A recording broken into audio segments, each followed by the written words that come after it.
छठ पूजा कहते हैं ये पर्व नहीं महापर्व है हम बिहार वालों के लिए। जहाँ पूरी दुनिया उगते हुए सूरज को पूजती है, वहीं हम बिहार झारखंड के लोग उगते हुए सूरज के साथ साथ डूबते हुए सूरज को भी उतने ही प्रेम और श्रद्धा विश्वास के साथ पूजते हैं।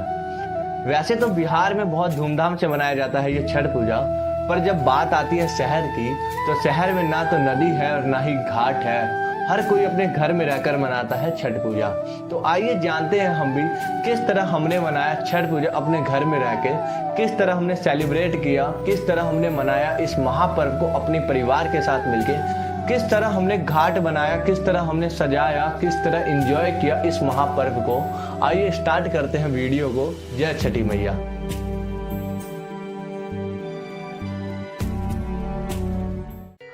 छठ पर्व का पहला दिन जिसे हम कहते हैं नहाय खाए। नहाय खाए के दिन हम सभी बिहार झारखंड वालों के घर में कद्दू भात बनता है, जो कि अपने आप में बहुत ही ज्यादा स्वादिष्ट रहता है। शायद ही ऐसा स्वाद हम सभी को पूरे साल मिलता होगा जो स्वाद उस प्रसाद का होता है नहाय खाए का।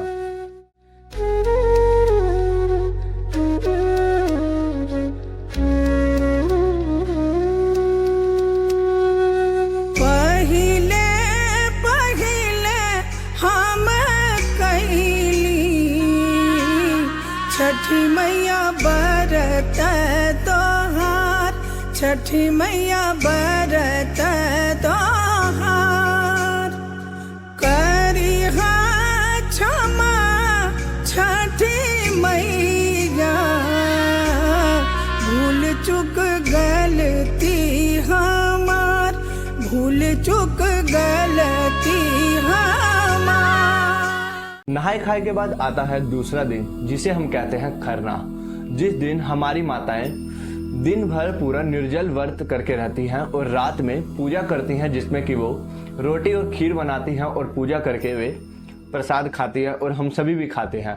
उसके लिए हम सभी सुबह सुबह से घर में लग जाते हैं काम करने के लिए, जैसे कि केला का पत्ता लाना हो या आम का पल्लो लाना हो या पूजा का सामान लाना हो, और पूरा परिवार मिलके इस पूजा की तैयारी करते हैं जिसे हम कहते हैं खरना।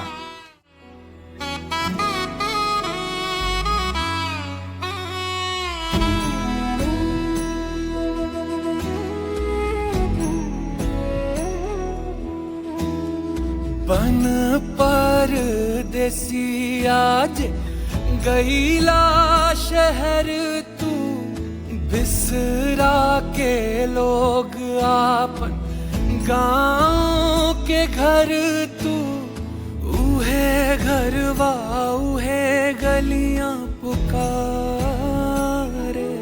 ओ छठी मैया रसता निहारे। जय हो छठी मैया, बुलावे छठी मैया।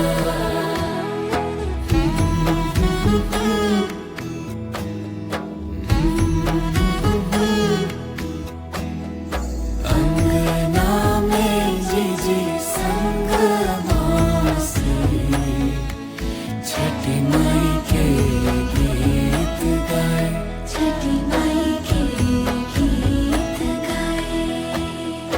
अंगना में जीजी संग मौसी, छठी माई के गीत गाए, छठी माई के गीत गाए।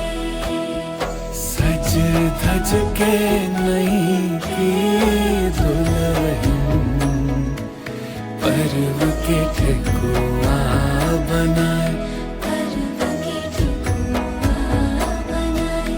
हे छठी मैया हो न सहाय, हे छठी मैया हो न सहाय।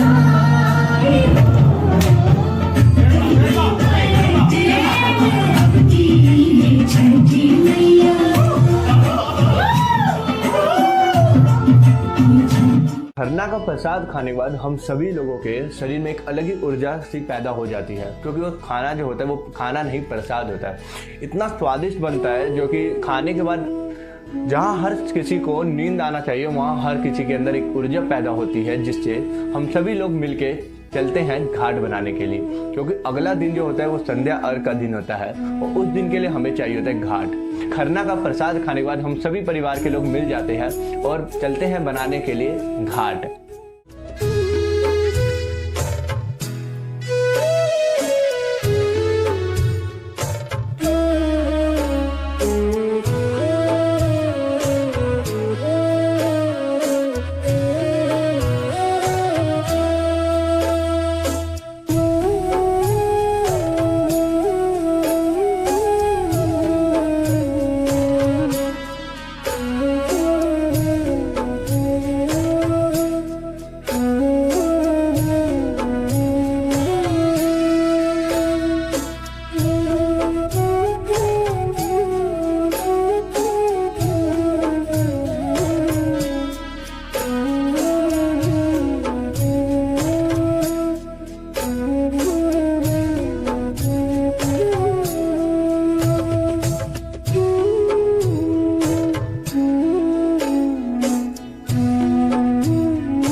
घाट का आधा काम पूरा होने के बाद बस हम सभी को इंतजार रहता है अगले दिन की सुबह का, क्योंकि अगले दिन है संध्या अर्घ। तो उस दिन हम सभी के घर में ठेकुआ बनता है, बाजार जाना होता है डाला का सामान लाने के लिए, और साथ ही साथ घाट को तो पूरा करना भी है। तो घाट को सजाने के लिए सुबह सुबह हमें निकलना होता है पेड़ पौधे लाने के लिए, क्योंकि ये शहर है जनाब, यहाँ पे जंगल नहीं मिलेंगे आपको, सिर्फ पार्क मिलते हैं। और पार्क में अगर आप दिन में जाते हैं पेड़ पौधे तोड़ने तो वो कानूनी कार्रवाई हो सकता है, इसलिए हम सभी दिन में निकलते हैं ताकि छुपके से ला सके पेड़ पौधे और घाट को अच्छे से सजा सके। तो देखिए आगे किस तरह हमने घाट को सजाया।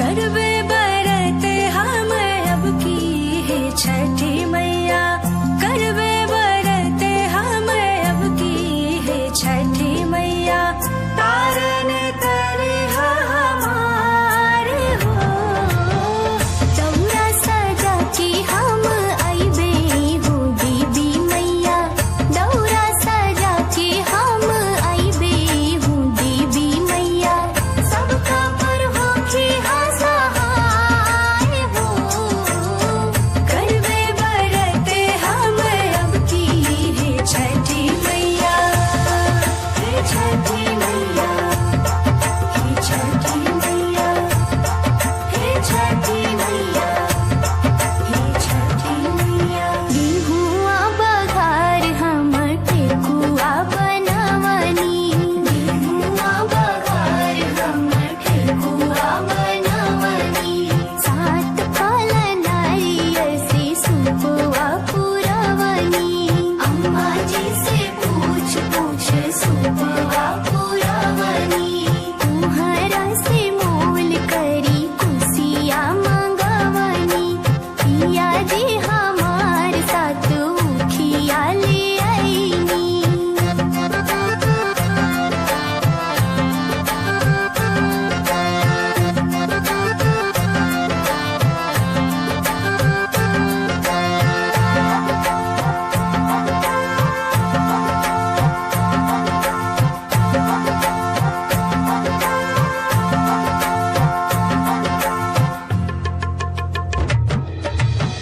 जौआ के बेदिया बनाई हो देवी माई, कलसा बैठौले बानी हो।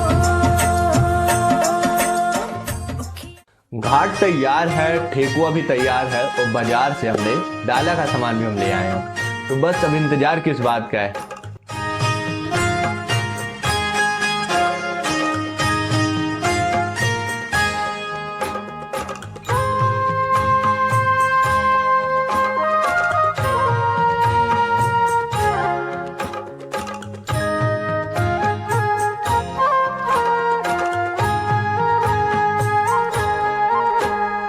कांच ही बांस के बहंगिया, बहंगी लचकत जाय, बहंगी लचकत जाय।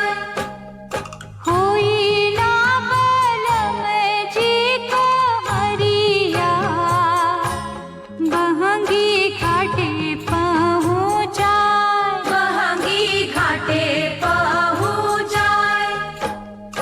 कांच ही बांस के बहंगिया, बहंगी लचकत जाय, बहंगी लचकत जाय।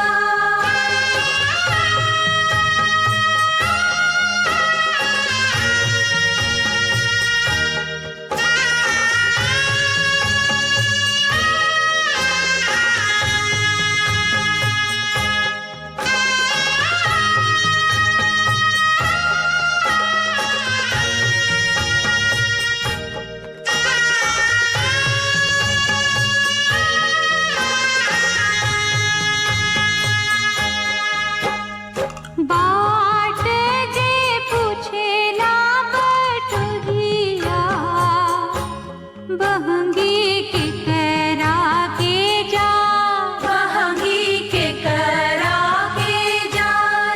तू तो आन्हर हवे रे बटुहिया, बहंगी छठ मैया के जाय, बहंगी छठ मैया के जाय।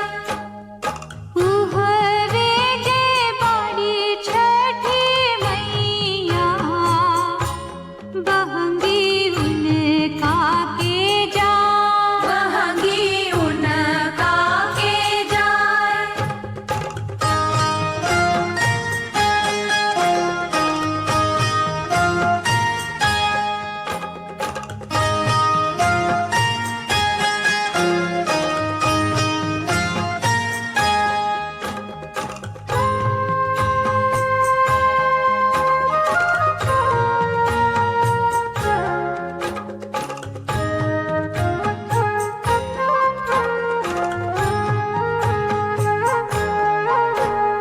कांच ही बांस के बहंगिया, बहंगी लचकत जाय, बहंगी लचकत जाय। होई ना देवर जी को हरिया, बहंगी घाटे पहुँचाय, बहंगी घाटे पहुँचाय।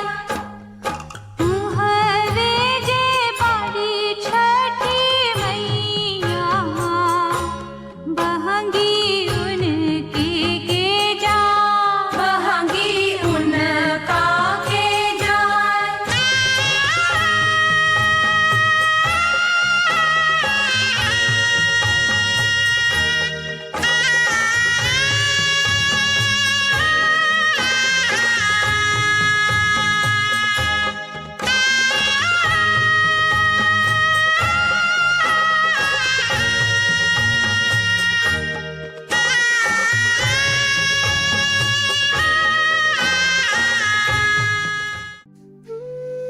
संध्या अर्घ के बाद अब हम सभी जब अपने घर आते हैं तो मुझे आज भी याद है जब हम गांव में छठ पूजा मनाने जाया करते थे।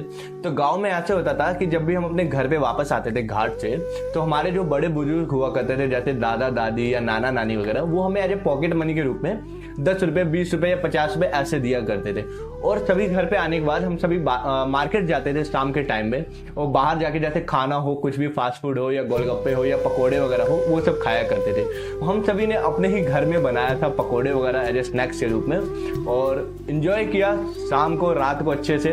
तो देखिए अभी किस तरह हमने घर में ही रह के बनाया था पूरे परिवार के लिए, और कैसे रात हमने बिताया और इंतजार किया अगले दिन की सुबह का।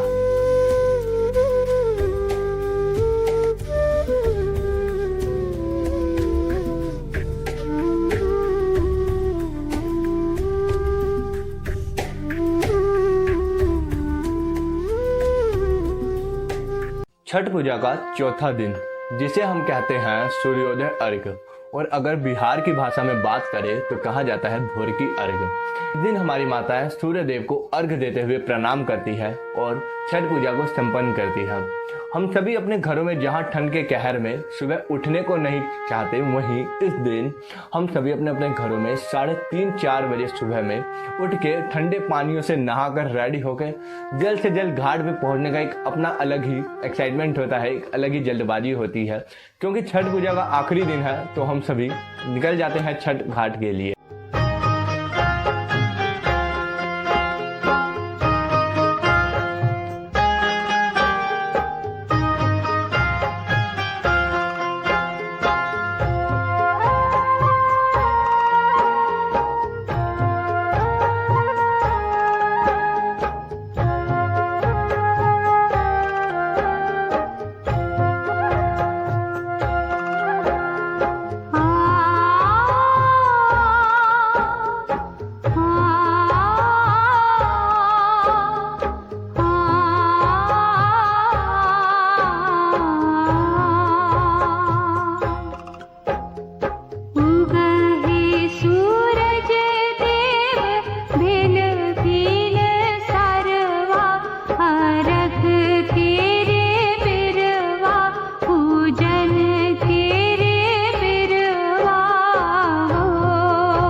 वैसे तो ये पर्व 4 दिन का है, लेकिन पता ही नहीं चलता कि छठ पूजा के टाइम 4 दिन हमारे कहाँ गए, कैसे बीते।